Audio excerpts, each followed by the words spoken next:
¿No os da la sensación como si Lovecraft y los juegos de mesa estuvieran predestinados a entenderse? Y aunque ahora nos pueda parecer algo normal ver títulos con primigenios, no fue hasta la salida del juego de rol de La llamada de Cthulhu que la fiebre Lovecraftiana no despegara. Y en parte es lógico, porque en vida el autor de Providence no tuvo el reconocimiento que hoy en día se le tiene, y fueron necesarios casi 40 años tras su muerte para que su obra se empezara a valorar. Y en el mundo de los juegos de mesa se tardó 5 décadas para poder ver sus historias en un tablero. Y esto fue gracias a un chaval que solía diseñar los juegos por aburrimiento y que un día quiso hacerse una partida a un juego, y como no tenía con quién hacerlo, se le pasó por la cabeza que estaría bien en adaptar esas historias de Lovecraft bajo un título al que años más tarde se le conocería como Arkham Horror. La historia de los juegos de mesa. En 1984, Richard Lanius era un chaval de apenas 20 años que trabajaba en The Berry Company como responsable de diseño de anuncios en las páginas amarillas, y vivía al este de Tennessee, en Bristol, con su mujer Caroline y sus 2 hijos. Como todo ser humano, el bueno de Richard tenía sus hobbies, y este era pasar una tarde con su mujer y sus amigos jugando a wargames, juegos de mesa clásicos o juegos de aventuras como el Talismán, o desde hacía poco a una nueva moda que había salido que se llamaban los juegos de rol. Cierto día decide que había llegado el momento de ampliar su ludoteca, y puesto que en su pueblo no existían tiendas de juegos de mesa, se coge el coche y se va hasta Johnson City a ver si tenía suerte y encontraba un título que poder estrenar ese mismo fin de semana. Y nada más pisar la tienda del establecimiento, el dueño, que ya conocía a Richard, le dice: «Chaval, creo que tengo un juego que te va a gustar y lo vas a jugar mucho». Y le saca de debajo del mostrador una caja en la cual su portada se veían a 3 personas queriendo entrar a una casa, mientras que sin ellos se dieran cuenta había unos tentáculos que estaban al acecho. Y este juego era La llamada de Cthulhu. Cuando vuelve a su casa le enseña el título a su mujer y amigos, y enseguida organizan una partida, y tras terminarla quedan todos maravillados, ya que habían descubierto algo totalmente diferente a Dragones y Mazmorras, del que ya estaban un poco cansados de jugar. A los 6 meses, y por motivos de trabajo, Richard y su familia tienen que trasladarse al norte del estado de Nueva York, dejando atrás sus amigos jugones. Para 1985 ya se encontraban asentados en Rochester, y como cualquier familia de clase trabajadora americana, para poder tirar adelante les tocaba trabajar tanto a su mujer como a él. Caroline era enfermera y hacía turnos de noche, con lo que por las mañanas ella se encargaba de los niños, y Richard se ocupaba por las tardes cuando ella tenía que salir a trabajar. A eso de las 8 de la noche, los chavales se retiraban a la cama, y entonces nuestro protagonista se encontraba que no tenía nada que hacer. Lo de la internet era algo que para mediados de los 80 como que no se estiraba mucho, así que la única distracción que tenía el bueno de Richard era hacer algo que ya llevaba haciendo desde que era adolescente, y eso es diseñarse sus propios juegos de mesa. Así que, estando en Rochester, una noche dice: «Oye, pues me voy a montar un jueguecito al que voy a jugar yo solo». Y de esta forma empieza a darle vueltas a cómo podía ser la ambientación de ese título. Buscaba algo que le gustara mucho poder jugar. Y es en ese momento cuando se acuerda de La llamada de Cthulhu y la añoranza que tenía de no haberlo podido seguir jugando desde que se fue de su antigua residencia. Y por ello dice: «Ojo, ¿y si lo que me monto aquí es un juego de tablero de La llamada de Cthulhu donde no sea necesario un máster que dirija la partida?» Y con esta cosa en la cabeza desempolva su libro de rol y empieza a leer a Lovecraft para empezar a tomar inspiraciones. Y con todo esto en mente, lo primero que hace es tomar una gran hoja de cartón y dibujar los primeros esbozos del tablero. Y empieza a dibujar un mapa de Arkham con cada una de las diferentes ubicaciones que tendría el juego, y mientras iba terminando una por una esas ubicaciones le iba dando un nombre. Así es como aparecen la Iglesia del Norte, el Bosque, el Carnaval Oscuro o la Universidad de Miskatonic. La inspiración de estas localidades no solo le vinieron leyendo a Lovecraft o con la llamada de Cthulhu, sino que algunas eran extraídas de su propia vida. Por ejemplo, la famosa banda de Sheldon, que actuaba en el bosque, ya empiezan a aparecer aquí en el primer prototipo del juego. Y esta banda de Sheldon era una banda real que existió durante la ley seca que controlaba la zona sur de Illinois y a la que pertenecía uno de los abuelos de Richard, el cual trabajaba como falsificador y que había muerto en una disputa con la banda del mismísimo Al Capone. Una vez que dibujó todas las ubicaciones, las conectó con un camino por el que los jugadores se moverían, y todo lo que supuso el entintado y el coloreado final del mapa de Arkham le llevó varias semanas. Terminado este, llegó el momento de darle vida al juego, y es cuando empezó a trabajar con los encuentros. Estos encuentros eran los sucesos que pondrían a prueba al jugador cada vez que cayera en alguna de las localizaciones del tablero, y tras varias pruebas da con el número exacto de la cantidad de encuentros que se encontrarían por ubicación, y esa era el número de 6. Y esto era genial, porque este número coincidía con las caras de un dado, y sería la suerte, o sea, tirando un dado, el que se decidiría cuál sería el encuentro con el que habría que enfrentarse. Y ojo, que estos encuentros que se curró el bueno de Richard, algunos eran tan chulos que han perdurado al día de hoy, como por ejemplo la librería, donde aquí ya se menta a Abigail, que te ayuda a encontrar un libro especial si haces la tirada adecuada. Y con el tablero terminado y los encuentros montados, tocó el momento de empezar a diseñar a los monstruos. La idea inicial es que estos enemigos estarían en cartas, y cada uno con sus propias características. Aquí ya aparecen personajes tan queridos como el maníaco, y que han perdurado en la saga hasta el día de hoy. Y en estas cartas una tendría el dibujo del enemigo que hizo el mismísimo Richard, y detrás las características de vida, daño y algunas habilidades propias que lo que harían sería molestar a los jugadores. Y todas y cada una de estas cartas las escribió el mismísimo Richard con una máquina de escribir Xerox, que para los que sois de la ESO, una máquina de escribir es como un ordenador pero sin pantalla, con un teclado que hace más ruido que un teclado mecánico y con una impresora incorporada, pero que la tinta te dura años. Y si tenías que llevar la máquina de escribir de arriba a abajo, te ahorrabas tener que visitar al gimnasio. Es que esto eran todo ventajas. Y con estas dos cosas preparadas, las que en el tablero iban apareciendo los encuentros en cada una de las localizaciones y las cartas de enemigos que te indican lo que iba a hacer cada uno de ellos, consigue eliminar la figura del jugador que controlaría a los malos. Y aparte, había creado lo que más tarde se conocería como la fase de mitos. Paralelamente a la construcción de los enemigos, fue trabajando también en el diseño de lo que serían los objetos, los hechizos, porque sí, aquí también habían hechizos, y sobre todo, otras localizaciones fuera del tablero que llamó otros mundos. Con todo esto listo, tocaba meterse en lo más divertido, los investigadores. Recordad que el concepto que tenía Richard es que este fuera la versión de tablero de la llamada de Cthulhu. De hecho, así es como había titulado el juego en ese momento, el juego de tablero de la llamada de Cthulhu.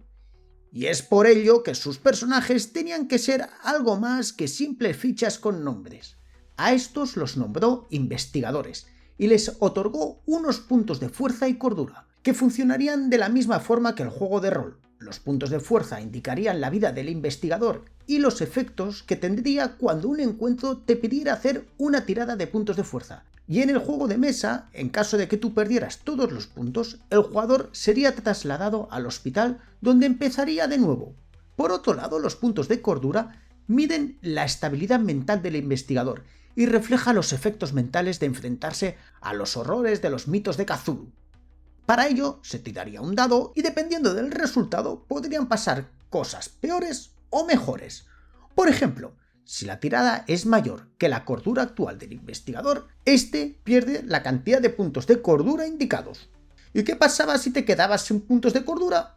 Pues en este caso te tocaba irte al sanatorio y curarte de tu locura.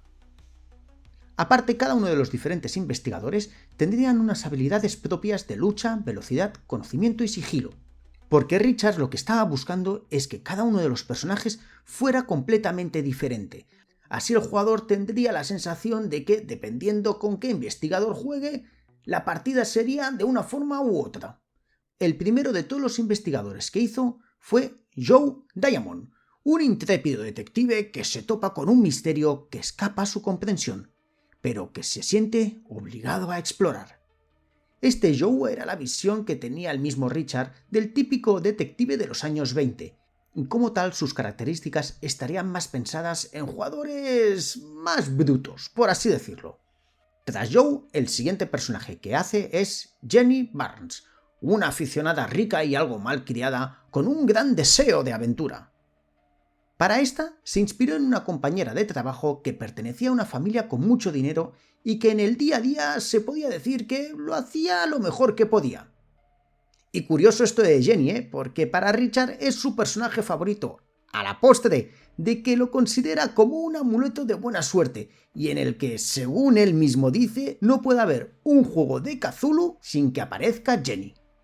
El tercer personaje que hizo fue un homenaje a las dos mujeres de su vida, y es así como nace la psicóloga Caroline Fern, cuyo nombre se inspiró en el de su esposa Caroline y el apellido de su madre, Fern. Y para terminar, el cuarto personaje fue el de Herbie Walters, un profesor de universidad experto en los mundos ocultos. Tras varios meses de trabajo, el juego por fin estaba terminado, y llegó el momento de darle una partida por su cuenta. Y una noche, en el sótano de su casa, empezó a jugar, y a medida que iba avanzando, Richard se da cuenta de que la cosa funcionaba mucho mejor de lo que él había pensado. Pero aún faltaba la prueba de fuego, y era que él jugara más gente. Y reúne un pequeño grupo de amigos que estaba empezando a conocer y que, como él, eran amantes de los juegos de mesa y rol. Y con ellos comienzan a hacerse las primeras partidas. En este grupo había gente de todas las edades, y fueron especialmente los más jóvenes los que más entusiasmo mostraron por el título. Y a medida que iban jugando, todos comenzaron a coincidir en una cosa: que este juego había que publicarlo, cosa que Richard no estaba mucho por la labor. A fin de cuentas, él lo que había hecho es diseñar un juego para jugarlo con sus amigos, y el contactar con una editorial para que quizás lo llegara a considerar publicar no estaba entre sus objetivos. Aparte, si hacía eso, le obligaba a tener que desprenderse de su prototipo, y con total seguridad este acabaría perdido en alguna de las estanterías de la editorial entre cientos de miles de juegos que nunca llegarían a ver la luz. Por eso mismo no las tenía todas consigo. Pero fue tanta la insistencia que, decide hacer tripas al corazón. Y piensa, oye, ¿y quién mejor que los mismos de Chaosium que habían publicado La llamada de Cthulhu para enseñarles el juego? Y es así como consigue contactar con ellos, y dándolo el todo por el todo, les envió su única copia. Porque quien no lo intenta, no lo consigue, ¿verdad? Lo envuelve y lo envía por correo postal a las oficinas de Chaosium, en Baltimore. Y empiezan a pasar los días. Los días pasan a semanas, las semanas a meses, y Richard ya había dado por perdido su juego. Pero 6 meses después, una tarde que estaba con sus hijos, llaman al teléfono de su casa. Descuelga el auricular su mujer y le dice: «Cari, que aquí hay un tal Greg Stafford de no sé qué empresa que quiere hablar contigo». Y Richard pegó un bote porque él sabía muy bien quién era Greg Stafford, porque este era nada más ni nada menos que el dueño de Chaosium. Corre a coger el teléfono y Greg, tras presentarse, le dice: «Mira, Richard, que no te voy a andar con rodeos. Tu juego nos encanta. Los probadores de la empresa están ensimismados con él, hasta tal punto que están dejando de lado su faena de probar juegos de rol que tengo que sacar de aquí a un mes, y por tu culpa no van a salir a tiempo, porque están enganchados, no están haciendo su faena, y es que necesito que me expliques cómo se hace para conseguir terminar el juego, porque no avanzamos, tío, no avanzamos». Porque yo esto no os lo he explicado, pero el título estaba pensado como si fuera una partida de rol, en la cual el jugador estuviera jugando todo el tiempo posible, y lo más parecido que tenía a un final era si se llegaba a un tiempo determinado de juego o se llegaba a una cierta cantidad de puntos que se conseguirían derrotando a monstruos. Y este concepto de juego casi infinito estaba llevando de cabeza a los probadores de la compañía. Así que Greg le ofrece la posibilidad de publicar el juego, pero con la condición que había que hacer algunos cambios y que se viniera cuanto antes a las oficinas para explicarles a la gente cómo se jugaba y poder rediseñar todo el título. Y dicho y hecho, al poco ya estaba volando a las oficinas de Chaosium en Baltimore. Durante el tiempo que estuvo ahí, se dedicó a hacer demostraciones del juego a todos los empleados de la empresa que se mostraron interesados, incluyendo al mismísimo creador de la llamada de Cthulhu, Sandy Peterson. Este alucinó, pero le dijo una cosa: Richard, el juego creo yo que debería de ser un poco más corto, ¿no? Y con esas estaban intentando dar con la tecla para perfeccionar el título cuando aparecen en escena Lynn Willis y Charlie Tank. Charlie era un probador de juegos contratado por Chaosium que había trabajado en el módulo de The Asylum and Other Tales de la llamada de Cthulhu y aparte había colaborado en el desarrollo del wargame Elric del año 1977. Lynn Willis, por su parte, había recabado en Chaosium después de destacar en metagaming como un especialista retocando juegos como el Godfire en el 1976 o diseñando títulos como el Olympica en el 1978 o el Holy War en el 1979.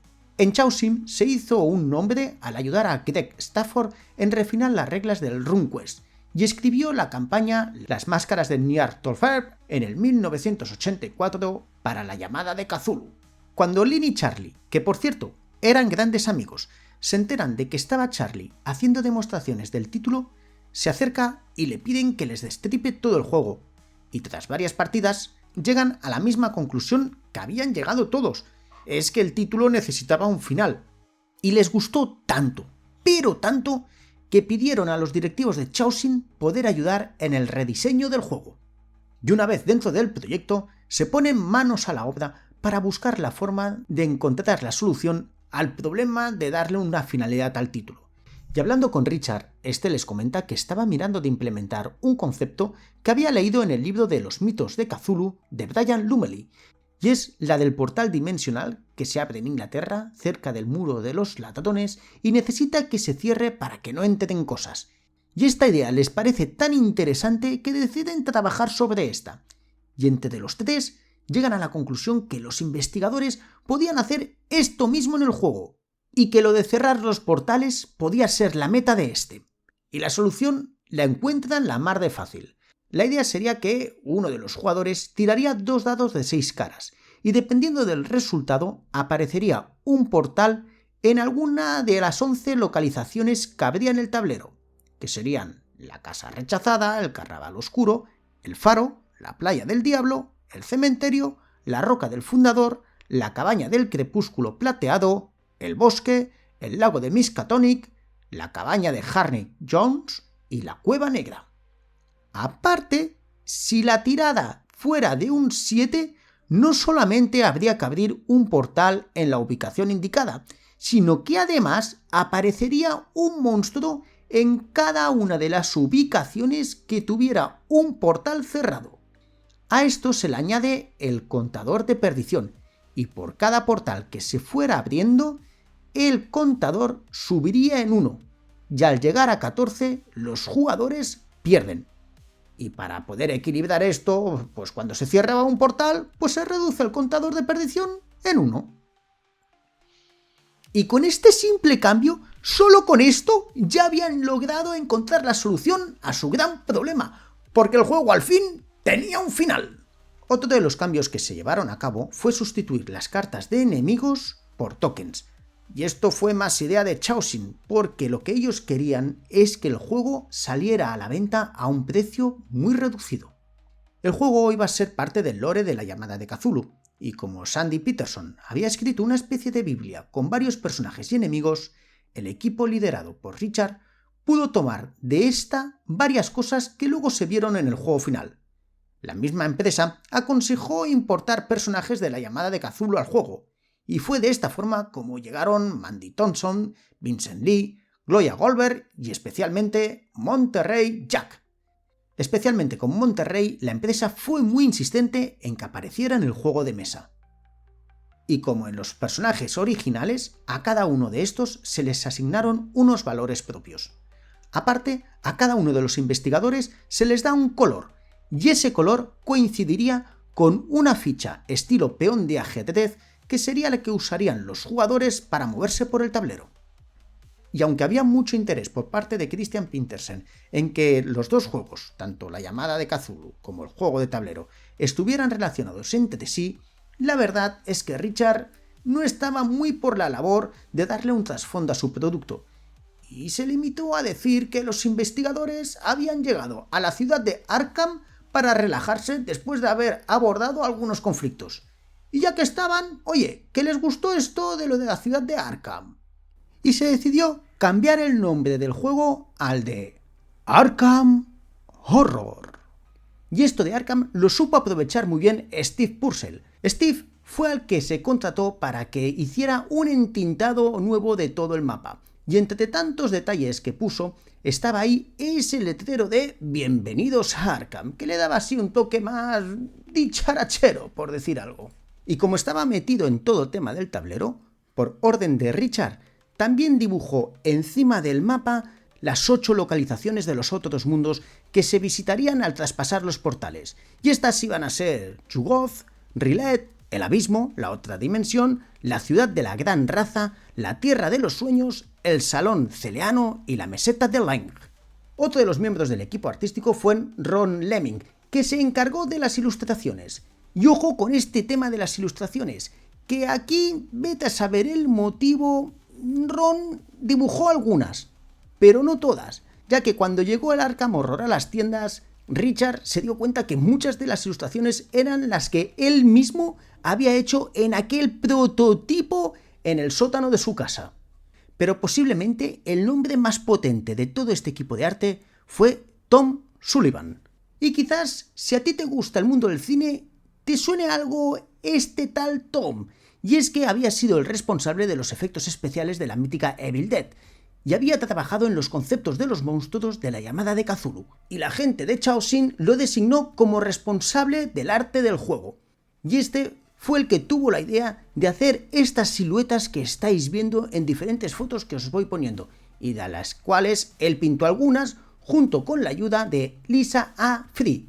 Pero quizás el gran mérito del bueno de Tom fue la ilustración que él hizo para lo que sería la caja del Arkham Horror.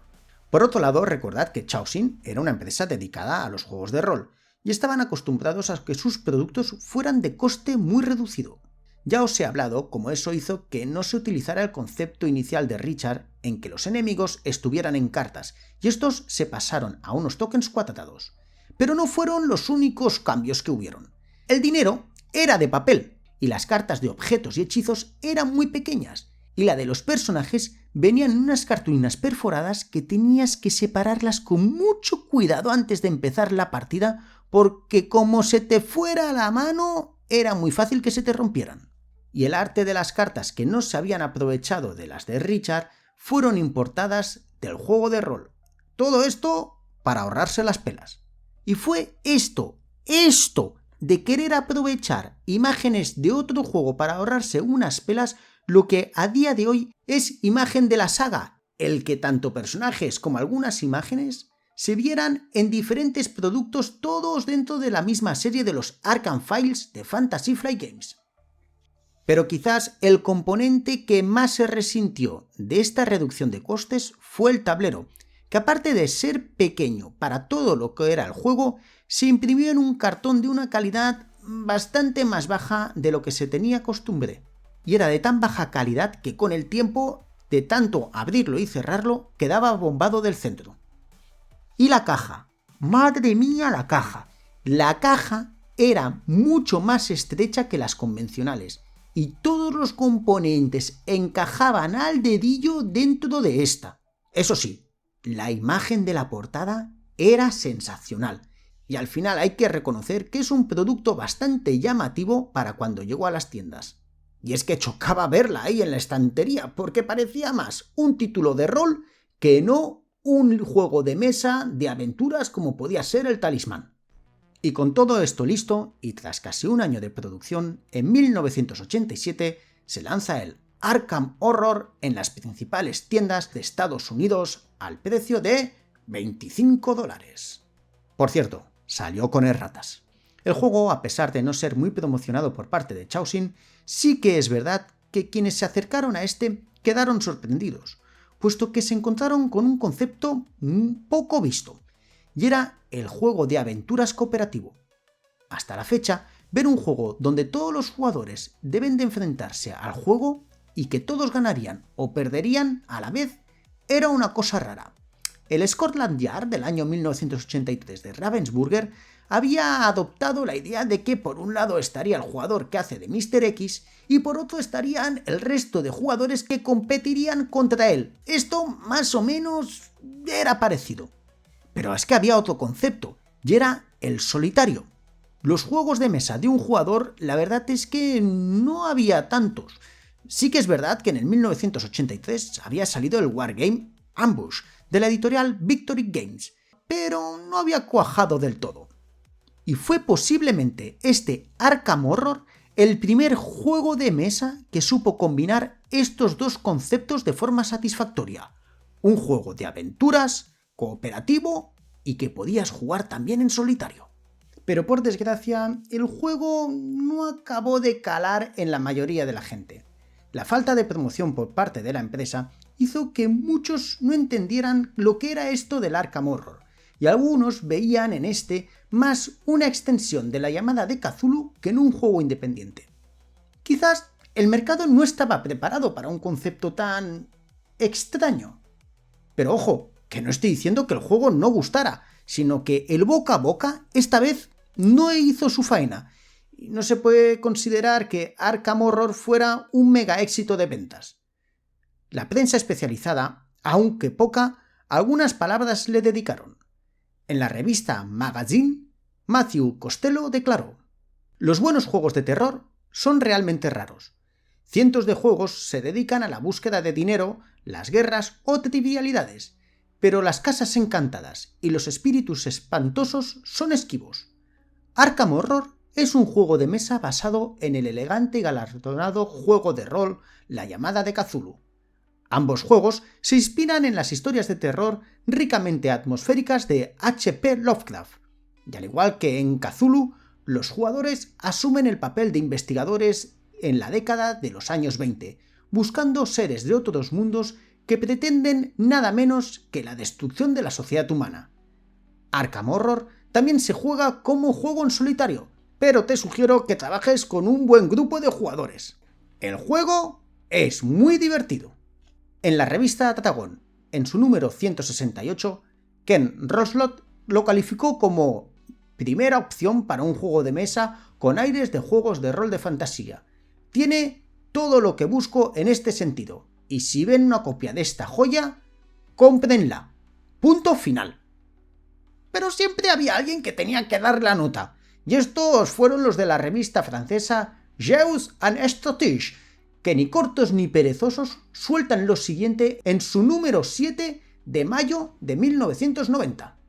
Adaptar un juego de rol, La llamada de Cthulhu, a un juego de mesa suele ser una apuesta arriesgada. Para Arkham Horror, esto es un fracaso. Del universo de Lovecraft, lamentablemente, terminamos con un juego más parecido al Serpientes y Escaleras. Los únicos talismanes efectivos en este juego son los dados, más fuertes que Nyarlathotep. Ellos son los dueños de todos los movimientos y eventos que suceden. Las reglas son innecesariamente complicadas para un juego de mesa. Los jugadores pierden mucho tiempo buscando qué es lo que hay que hacer, y después de que hayas leído estas reglas no te van a quedar suficientes puntos de cordura. No hay nada de que estremecerse. En su lugar, yo preferiría comprar un suplemento de la revista Jeux et Stratégie número 51, de la cual ya hablamos sobre este tipo de juegos. Por cierto, esta crítica la firma un tal A.L. Así que A.L. solo te voy a decir una cosa: que te pires, chaval. Y fue curioso que esta crítica venga justamente de Francia, porque fueron nuestros vecinos del norte, junto con los japoneses, los únicos países de habla no inglesa que recibió el juego traducido a su idioma. Y para más inri, la versión francesa venía con mejores componentes, y las erratas que habían salido en el juego original corregidas. ¡Cágate, lorito! Y aquí en España es que ni lo olimos. Y los de Latinoamérica, los pobres, ni te cuento. Pero aún con estas cosas, el juego se llevó el premio Origins al mejor juego de mesa de fantasía o ciencia ficción del año 87. Durante 2 años, el juego se iba vendiendo de forma moderada, y Richard estuvo trabajando en alguna expansión con la posibilidad de que ésta viera la luz. Esta expansión incluiría lo típico, nuevos personajes, nuevos enemigos, algún encuentro adicional y lo más llamativo, el mapa del Valle de Miskatonic, que traería nuevas ubicaciones. Pero desde Chaosium nunca dieron el ok a que saliera esta. Y eso que en 1990 la edición original del Arkham Horror ya se había agotado y era imposible encontrar copias, y la gente lo estaba demandando. Y desde la editorial anunciaron impresiones varias veces, pero estas nunca se concretaron. Y en el 1991, Chaosium interrumpió la producción del juego de forma oficial. Esto para Richard, la verdad, no fue un golpe muy duro, puesto que él durante todo este tiempo no había dejado su trabajo en The Berry Company. Incluso había ascendido dentro de la compañía. Ahora era el responsable de los sistemas informáticos de la empresa. Y esto del juego, bueno, era un más a más. Y aunque no había podido seguir adelante con la expansión, él no se había desligado del juego. Durante toda la década de los 90 y principio de los 2000 le llamaban de diferentes ferias o eventos para que charlara sobre el Arkham Horror o hacer partidas a los asistentes.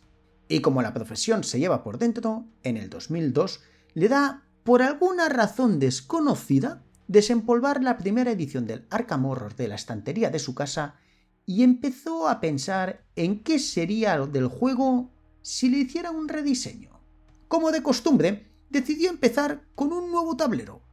Esta vez uno mucho más grande, que reflejara una imagen mucho más escalofriante de lo que era la ciudad de Arkham. Una vez que terminó el tablero, empezó a trabajar con otras partes del juego, revisando a los investigadores y dándoles habilidades específicas, y agregó a lo que él llamó los antiguos, con los que se debería de enfrentar si las casillas de perdición llegaban a estar completas, y así se aseguraba tener un final mucho más climático para el juego. Y a este le puso el título de Regreso a Arkham. Y ese mismo año, mientras jugaba con su prototipo de Regreso a Arkham en la feria de Origins en la que había sido invitado, conoció a Kevin Wilson. Kevin era un chaval tranquilo y observador, que acababa de ser contratado por Fantasy Flight Games como diseñador y estaba empezando a trabajar en el que sería su primer título, que no era nada más ni nada menos que Juego de Tronos, el juego de cartas. Así que mientras trabajaba en este, se dedica a pasearse por diferentes ferias en búsqueda de inspiración.